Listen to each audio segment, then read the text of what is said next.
ఏడాది క్రితం అమెరికాకి ట్రంప్ అధ్యక్షుడిగా బాధ్యతలు స్వీకరించారు. ఈ సంవత్సర కాలమంతా కూడా ట్రంప్ విసిగించని దేశం లేదు, హింస పెట్టని పద్ధతి లేదు. సీట్లో కూర్చోగానే అమెరికాని స్వర్ణయుగానికి తీసుకుపోతానని చెప్పిన ట్రంప్ ఏడాది పూర్తయ్యేసరికి ఏకాకిగా మార్చేశారు. తాజాగా యూరోపియన్ యూనియన్ కూడా అమెరికాకి ఎదురు తిరిగింది. మాపై ఆంక్షలు పెట్టడం కాదు, మేమే ట్రేడ్ బజూకాని వాడుతున్నాము అంటూ కూడా కౌంటర్ ఇచ్చేసింది. ఇంతకీ ఏంటి trade bazooka? What's the story? Trump పాలనకి ఏడాది పూర్తి. తిరగగొట్టిన బెదిరింపు మంత్రం. బజూకా ట్రేడ్ కి యూరోపియన్ యూనియన్ రెడీ. నీ బెదిరింపులు చెల్లవు, గ్రీన్లాండ్ వదిలిపెట్టండంటూ మాక్రాన్ సందేశం. అతి సర్వత్రా వర్జయేత్ అంటారు, అతి చేస్తే అరగదు అని. అలానే ట్రంప్ ఏడాది పదవీకాలం పూర్తయ్యేసరికి కళ్ల ముందు అసలు సత్యం బోధపడింది. 2025 జనవరి 20న అమెరికా అధ్యక్షుడిగా పదవి స్వీకరించింది మొదలు ఆయన చేసిన పనులు ప్రతిదీ తెరగొట్టింది. ప్రతి నెల ఆ మాటకొస్తే ప్రతిరోజు ట్రంప్ పాలన నరకం చూపించారు. అది ఇతర దేశాల వాసులకే కాదు, స్వయంగా అమెరికాలోనూ ఇదే తరహా పరిస్థితి. మేకింగ్ అమెరికా గ్రేట్ అగైన్ సంగతేమో గాని అసలు అమెరికాని ఏకాకిగా చేసేశారు. దానికి తాజా ఉదాహరణ యూరోపియన్ యూనియన్ కూడా అమెరికాకి ఎదురు తిరగడం. గ్రీన్లాండ్ విషయంలో ఆక్రమణకి దిగితే నాటో చీలిపోతుందని హెచ్చరికలు ఎటు వచ్చాయి. దాంతో ఇప్పుడు అమెరికాకి నిజంగానే ఏ దేశం కూడా మిత్రదేశమని గట్టిగా చెప్పలేని పరిస్థితి.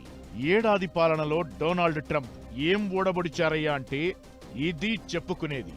గోల్డెన్ డోమ్లు, ట్రంప్ గోల్డ్ కార్డులు పక్కన పెట్టండి, ఉన్న H1B వీసాల ఫీజులు పెంచేయడం, ప్రతి దేశంపై ఎడాపెడా సుంకాలను పెంచుతానంటూ బెదిరించడం తప్ప ట్రంప్ సాధించిందేం లేదు. చివరకు నోబెల్ శాంతి బహుమతి కోసం కూడా బెదిరింపులకు దిగేవాళ్లని ఏమంటారు? జస్ట్ డొనాల్డ్ ట్రంప్ అని మాత్రమే.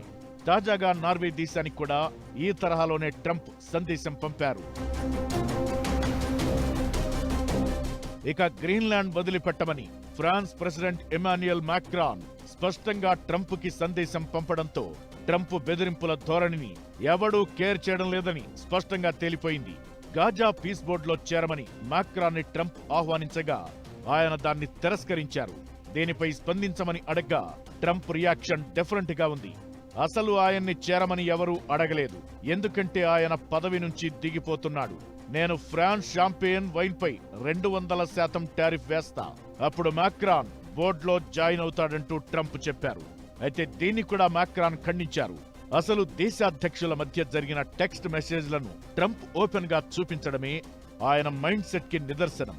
ట్రంప్ ఫ్రాన్స్ తో పాటు Denmark, Norway, Sweden, Germany, UK, Netherlands, Finland పై 10% అదనంగా సుంకం విధిస్తానని ట్రంప్ ప్రకటించాడు. దీనికి కౌంటర్ గా యూరోపియన్ యూనియన్ స్పందించింది. ఇప్పటిదాకా వాడని ట్రేడ్ బజూకాని ప్రయోగించడానికి సిద్ధమైంది. యాంటీ కోయర్షన్ ఇన్స్ట్రుమెంట్ పేరుతో యూరోపియన్ యూనియన్ 3 ఏళ్ల క్రితం ఓ విధానం తయారు చేసింది.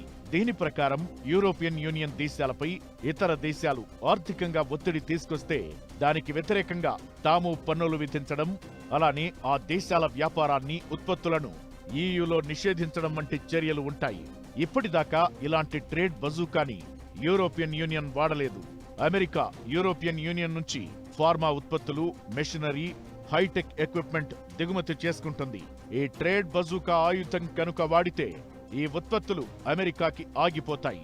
ఇలా ట్రంప్ ఏడాది పూర్తయ్యేసరికి ప్రపంచ దేశాలను కకావికలం చేయడంతో పాటు అమెరికానే ఏకాకిగా చేసినట్లుందనేది ఎక్కువ మంది మాట.